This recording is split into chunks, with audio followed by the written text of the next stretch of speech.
Hello guys, welcome to Multigem channel. जैसा नाम वैसा काम।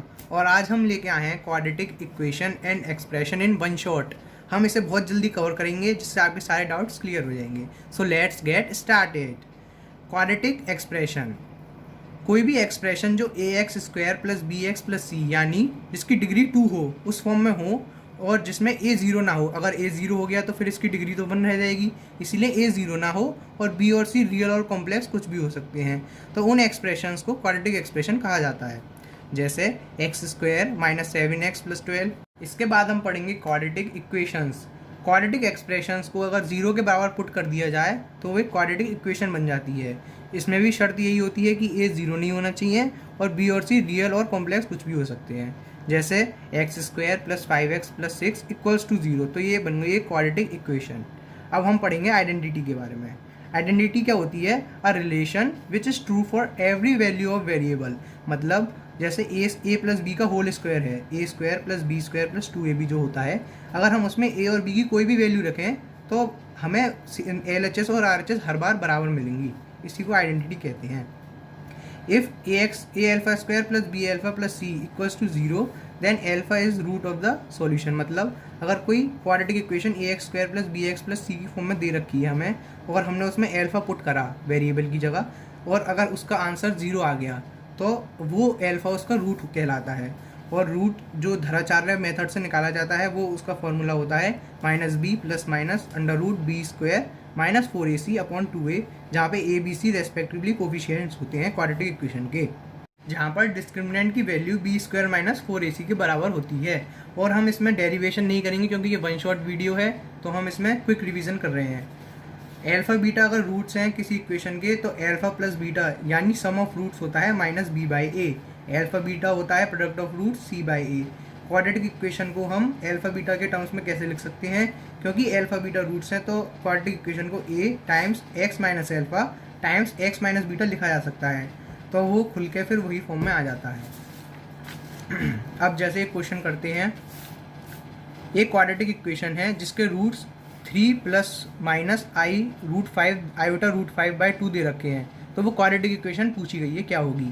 तो एक्स स्क्वायर माइनस, ये इक्वेशन होती है हमारे पास primary x square minus sum of roots times x plus product of roots. वही हमने लगाया sum of roots plus products of root. So इसको फर्दर सॉल्व करेंगे तो 2x square minus 6x plus 7 आ जाएगा। यही हो गई हमारे पास क्वाड्रेटिक इक्वेशन। अब 3 कंडीशन है हमारे पास, इन कंडीशन को भी देख लिया जाए। अगर डिस्क्रिमिनेंट क्या था? B square minus 4ac। अगर डिस्क्रिमिनेंट की वैल्यू ग्रेटर देन 0 होती है तो उसके रूट्स रियल और डिस्टिंक्ट होते हैं। डिस्क्रिमिनेंट अगर 0 होता है तो रूट्स रियल एंड इक्वल होते हैं। डिस्क्रिमिनेंट लेस देन 0 होगा तो रूट्स उसके नॉन रियल या फिर इमेजनरी होंगे, इमेजिनरी। अब ये क्वेश्चन हो जाए इसी बात पे। If a b c are real the roots of, ये इक्वेशन दे रखी है हमारे पास, देख लीजिए इसे, are real and equal then progression in which a b c lies. मतलब ये जो इक्वेशन है इसके रूट्स रियल और इक्वल दे रखे हैं, तो हमें बताना है ए बी सी किस प्रोग्रेशन में होंगे। प्रोग्रेशन मतलब अरिथमेटिक, ज्योमेट्रिक या हार्मोनिक। तो इस इक्वेशन को हमने खोल के लिख लिया तो इस फॉर्म में आ गई। फिर उसके बाद हमने इसको रीअरेंज कर लिया, क्योंकि हम इसको होल स्क्वायर के फॉर्म में कन्वर्ट करेंगे, तो हमने इसको रीअरेंज कर लिया। क्योंकि रीअरेंज करने के बाद ये बन जाएगा ए एक्स माइनस बी का whole square plus b x minus c का होल स्क्वायर। अब आपको पता है किसी भी परफेक्ट स्क्वायर की जो मिनिमम वैल्यू होती है वो 0 होती है, तो दोनों अगर 0 होंगे तभी तो LHS RHS के बराबर हो पाएगी, इसलिए हमने इन दोनों को 0 रख दिया। तो x की वैल्यू निकल के आ गई दोनों में से b बाई ए और c बाई बी। और क्वेश्चन में दे रखा था कि जो रूट्स हैं वो रियल और इक्वल हैं, तो इन दोनों x की वैल्यूज़ को इक्वेट कर देंगे। तो b by a equals to c by b हो गया, b square equals to a c. A b c हमारे जीपी में आ गई क्योंकि ये जीपी की कंडीशन होती है।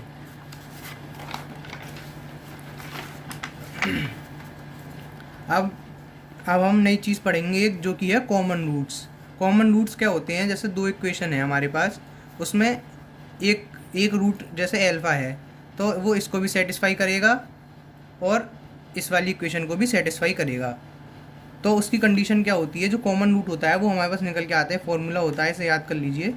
कॉमन रूट का फॉर्मूला है C1A2 minus C2A1 upon A1B2 minus A2B1, या फिर इसको करस्पॉन्डिंग चेंज कर सकते हैं B1C2 minus B2C1 upon C1A2 minus C2A1। तो ये हो गया हमारा कॉमन रूट का फॉर्मूला। ये आप डायरेक्ट अप्लाई करके क्वेश्चन को फोड़ सकते हैं।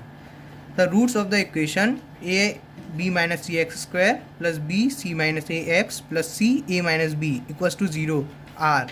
हमसे क्या पूछा है, इस इक्वेशन के रूट्स पूछे गए हैं।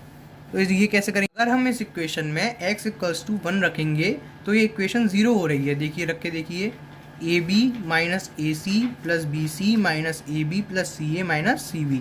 इसको जब सॉल्व करेंगे तो ए बी से ए बी कट गया, ए सी से ए सी कट गया, सी बी से सी बी कट गया, तो ये 0 आ रही है।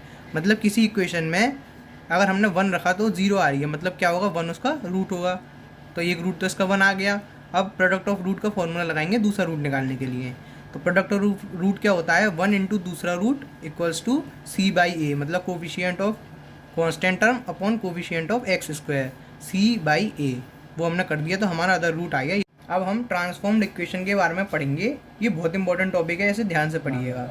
F x equals to a x square plus b x plus c, हमें एक इक्वेशन दे रखी है जिसके रूट्स एल्फा और बीटा हैं। अब हमसे एग्जामिनर में क्वेश्चन पूछेगा कि माइनस एल्फा माइनस बीटा किस इक्वेशन के रूट होंगे, 1 upon alpha plus 1 upon beta किसके रूट होंगे, के एल्फा के बीटा किसके रूट होंगे। तो इसका एक शॉर्ट ट्रिक है करने का, बस माइनस एल्फा और 1 बाई एल्फा का आंसर सेम आता है। मतलब माइनस एल्फा है और माइनस बीटा है तो क्या करेंगे, एक्स को माइनस एक्स से रिप्लेस कर देंगे।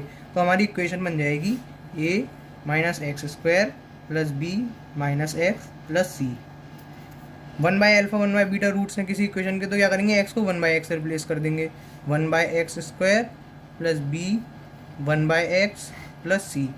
बस इन दोनों को याद रख लीजिए, इन दोनों में सेम होता है, बाकी सब में उल्टा होता है। बाकी में अगर मल्टीप्लाई हो रहा होगा कुछ तो उसको डिवाइड कर देंगे, डिवाइड हो रहा होगा तो मल्टीप्लाई कर देंगे, ऐड हो रहा होगा तो सब्ट्रैक्ट कर देंगे, सब्ट्रैक्ट हो रहा होगा तो ऐड कर देंगे, स्क्वायर हो रहा हो तो स्क्वायर रूट कर देंगे, क्यूब हो रहा हो क्यूब रूट कर देंगे, क्यूब रूट हो रहा हो तो क्यूब कर देंगे। ऐसे ही हम फर्दर करते जाएंगे। जैसे अब इसमें के टाइम्स हो रहा है तो हम इसको के से डिवाइड कर देंगे, तो इसकी इक्वेशन बनेगी a times x by k x square plus b x by k plus c. ठीक है, ऐसी फर्दर अब इसमें डिवाइड हो रहा है तो हम क्या करेंगे, मल्टीप्लाई कर देंगे। तो ए के एक्स का होल स्क्वायर प्लस बी के एक्स प्लस सी। तो ये शॉर्ट ट्रिक है, इससे आपको बहुत आसानी से एग्ज़ाम में आप इसे कर सकते हैं, कोई दिक्कत नहीं होगी आपको। जैसे अब एक और बता देता हूँ, जैसे ये है क्यूब हो रहे हैं, मतलब ये आपको दे दी a x square plus b x plus c, a x square plus b x plus c equals to 0 दे दिया आपको। इसके रूट्स आपको एल्फा बीटा दे रखे हैं। अब आपसे पूछा गया ऐसी इक्वेशन लिखनी है जिसके रूट्स हों एल्फा क्यूब और बीटा क्यूब। तो क्या करना है, सिंपल ए एक्स को रिप्लेस कर देंगे इससे और इसका whole square plus b cube root of x plus c. फिर इसको फर्दर सॉल्व करेंगे तो हमारी इक्वेशन डिजायर्ड आ जाएगी। अब जैसे एक क्वेश्चन आता है बहुत इंपॉर्टेंट, मतलब मैक्सिमम और मिनिमम वैल्यू किसी भी क्वाड्रेटिक एक्सप्रेशन की फाइंड करने का। तो इसमें क्या करते हैं, हम इसको होल स्क्वायर में कन्वर्ट करने की कोशिश करते हैं। तो क्या करेंगे, इसमें से -3 कॉमन लिया सबसे पहले हमने, तो ये इस फॉर्म में आ गया। फिर अब इसमें हम a माइनस बी का होल स्क्वायर बनाएंगे, a माइनस 1/3, क्योंकि यहाँ पे 2x/3 है तो -1/3 हमने होल स्क्वायर में लगाया, x माइनस 1/3 का होल स्क्वायर। अब 1/3 हमने 1/3 का होल स्क्वायर हमने यहाँ पे ऐड करा है तो उसे सब्ट्रैक्ट भी करना पड़ेगा मेंटेन करने के लिए। फिर उसको सॉल्व करा फर्दर तो 16/9 आ गया। अब माइनस को क्या करा हमने, अंदर मल्टीप्लाई करके ये इस फॉर्म में आ गया। अब हमें इसकी मैक्सिमम और मिनिमम वैल्यू निकालनी है। मैक्सिमम वैल्यू कब आएगी, जब इसमें से मिनिमम सब्ट्रैक्ट हो रहा हो, मतलब किसी चीज़ में से जब मिनिमम कुछ सब्ट्रैक्ट हो रहा होगा तभी तो मैक्सिमम दे पाएगा। तो हमें इसकी मिनिमम वैल्यू रखनी है। इसकी मिनिमम वैल्यू क्या हो सकती है, इसकी मिनिमम वैल्यू 0 हो सकती है जब x 1/3 हो जाएगा। तो जब हमने x 1/3 रखा तो इसकी वैल्यू 0 हो गई, तो इसमें से मिनिमम सब्ट्रैक्ट हुआ, मिनिमम सब्ट्रैक्ट हुआ तो इसकी वैल्यू क्या आ गई, मैक्सिमम। तो मैक्सिमम वैल्यू इसकी आ गई 16/3। और इसकी मिनिमम वैल्यू क्या होगी, मिनिमम वैल्यू तब होगी जब इसमें से मैक्सिमम सब्ट्रैक्ट हो रहा हो। जब हम x की वैल्यू प्लस या माइनस इन्फिनिटी रखेंगे तो होल स्क्वायर करना है हमें, तो पॉजिटिव हो जाएगी इन्फिनिटी, तो इसकी value minimum minus infinity tend कर जाएगी। तो इसकी मिनिमम वैल्यू तो हो गई माइनस इन्फिनिटी, मैक्सिमम हो गई 16/3। और आपको पता है ये जो एक्सप्रेशंस होते हैं ये कंटिन्यूस होते हैं, ये कहीं भी ब्रेक नहीं करते। तो इसकी जो रेंज होगी, अगर रेंज लिखने को ही पूछा जाए, 12th में आते हैं क्वेश्चन रेंज लिखने के लिए फंक्शन की, तो इसकी रेंज हो गई -∞ पे क्लोज, क्योंकि वो अप्रोच कर रहा है। -∞ कभी भी एग्जैक्ट नहीं जा सकते, अप्रोच कर सकते हैं। और 16/3 एग्जैक्ट जा रहा है, तो उस पर बड़ा वाला ब्रैकेट आ गया। इसका मतलब होता है अप्रोच करना, इसका मतलब होता है कि ये यहाँ पे पहुँचा है। तो इसकी रेंज हो गई -∞ to 16/3। अब नेक्स्ट क्वेश्चन देखते हैं और लास्ट क्वेश्चन है, ये इंपॉर्टेंट है बहुत। If both roots of quadratic equation x² - 2kx + k² + k - 5 are less than 5, मतलब इसके दोनों रूट 5 से कम हैं, then find the interval in which k lies. तो हमें ये बताना है कि k किस इंटरवल में लाई करेगा। सबसे पहले हम d > 0 करेंगे, क्योंकि रूट्स रियल दे रखे हैं। d > 0 करके एक इक्वेशन हमारे पास आ गई। d क्या होता है, b² - 4ac। तो d > 0 करके b² - 4ac से हमने बना लिया k < 5। ये आ गई हमारे पास पहली इक्वेशन। अब अगर हम इस फंक्शन का ग्राफ ड्रॉ करें, इस फंक्शन में देखिए ये दे रखा है हमें, ये इक्वेशन दे रखी है। इसमें जो a है, x² का कोफिशिएंट, वो > 0 है।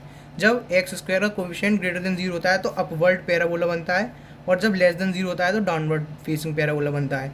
इसमें > 0 है तो अपवर्ड पैराबोला बनेगा। अल्फा बीटा इसके रूट्स हैं जो कि 5 से कम है, तो हमने 5 से कम रख लिए इसके रूट्स। तो ज़रूर इसका कुछ ग्राफ ऐसा होगा, मतलब 5 पर जो वैल्यू आएगी है फंक्शन की, वो > 0 आ रही है, पॉजिटिव आ रही है ना कुछ, तो बस दूसरी कंडीशन हमने यहाँ से बना के रख दी। तो फंक्शन की वैल्यू जो 5 है वो > 0 होगी। तो k² - 9k + 20, इसको सॉल्व करने पर जब आप इसकी वैल्यू 5 रखेंगे, फंक्शन की 5, तो ये इस फॉर्म में आएगा जो कि > 0 होगा। इसे फर्दर सॉल्व करने पे दो पार्ट आएंगे इसके, k < 4 और k < 5। यहाँ पे ग्रेटर देन का साइन आएगा, ग्रेटर देन आएगा, k < 5। तो जब आपके पास, अब एक नंबर लाइन ड्रॉ करिए, आपके पास पहली इक्वेशन क्या आई थी, k < 5। k जो है वो 5 से छोटा होगा, ये 5 है, k 5 से छोटा होगा। दूसरी में क्या आ रही है, k 4 से छोटा होगा या 5 से बड़ा होगा, 5 भी नहीं होगा। तो हमारे पास कॉमन पार्ट क्या आ रहा है, k जो होगा वो 4 या 4 से छोटा होगा। तो इसका आंसर यही आ जाएगा कि k की वैल्यू 4 या 4 से छोटी होगी, तो मतलब -∞ to 4। तो गाइज़ यहाँ पर हमारा क्वाड्रेटिक इक्वेशन वन शॉट में ख़त्म होता है। मैंने आपको जहाँ तक हो सकता था उतनी आसान तरीके से और शॉर्ट फॉर्म में सारी डेफिनेशंस और क्वेश्चंस बढ़िया बढ़िया समझाए हैं। अगर आपको अच्छा लगा हो तो चैनल को लाइक, शेयर एंड सब्सक्राइब करें और बेल आइकन को दबाएं ताकि आपके पास नोटिफिकेशन आ जाए। और अगर कोई भी दिक्कत हो तो नीचे कमेंट बॉक्स में डालें, मैं उसका जल्द से जल्द रिप्लाई करने की कोशिश करूँगा। थैंक्स।